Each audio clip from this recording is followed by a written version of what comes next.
Oklahoma's top election official reassures voters' safety after a foiled Election Day threat. President Biden issues a formal apology for the federal government's role in Native American boarding schools.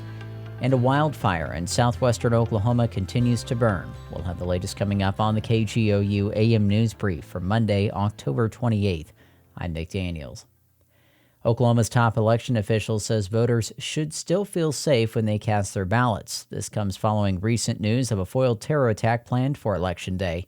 State Capitol reporter Lionel Ramos reports on security measures taken at the polls. Paul Zierix is the Oklahoma State Election Board Secretary. He oversees operations and preparedness in all 77 counties. He says planning for the security of polling places and county election offices is routine during election season, regardless of threats of violence or terrorism. I'll give you an example. Recently, the State Election Board coordinated what's called a tabletop exercise, which is where you gather around and you simulate various scenarios on paper. Election officials, alongside local, state, and federal law enforcement, walk through various scenarios, including acts of terror. We had that planned before we even knew about this threat that was disrupted. He says the goal is constantly improving security, readiness, and communication. I'm Lionel Ramos. President Joe Biden was in Arizona Friday to issue a formal apology for the federal government's role in Native American boarding schools. President Biden appeared before the Gila Indian community in Arizona to issue a, quote, long overdue apology for the 150-year period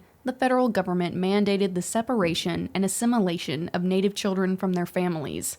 The apology comes after Secretary of the Interior Deb Haaland's investigation into these schools discovered children had faced sexual violence, abuse, and died while under the care of these institutions. Nearly 1,000 documented Native child deaths, though the real number is likely to be much, much higher. Lost generations, culture, and language, lost trust. President Biden asked for a moment of silence before his formal statement. I formally apologize as President of the United States of America for what we did.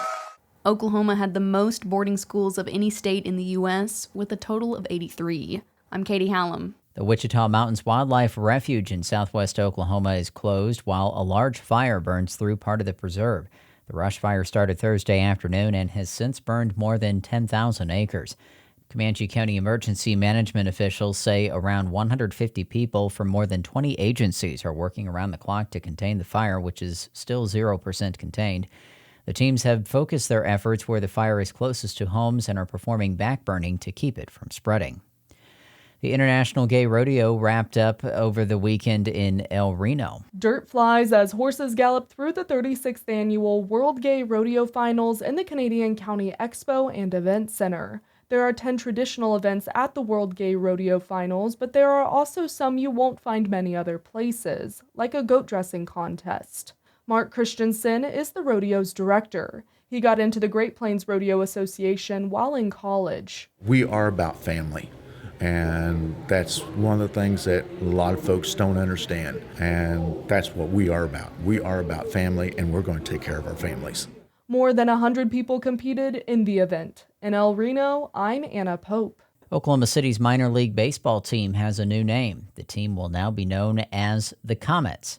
In an announcement Saturday night, the club says the new team name honors one of Oklahoma's most famous ball players, Mickey Mantle, nicknamed the Commerce Comet. The team had recently dropped the Dodgers name of their parent club. However, OKC will still be affiliated with the Los Angeles team. Players had spent a year without a team name, simply playing as the Oklahoma City Baseball Club. The team has been in Oklahoma City since 1962 and has gone by various names, from the Dodgers to the Redhawks to the 89ers.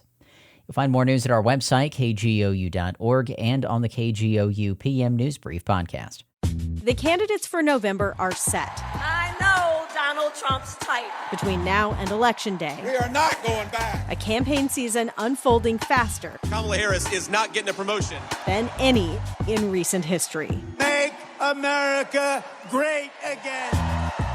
Follow it all with new episodes every weekday on the NPR Politics Podcast.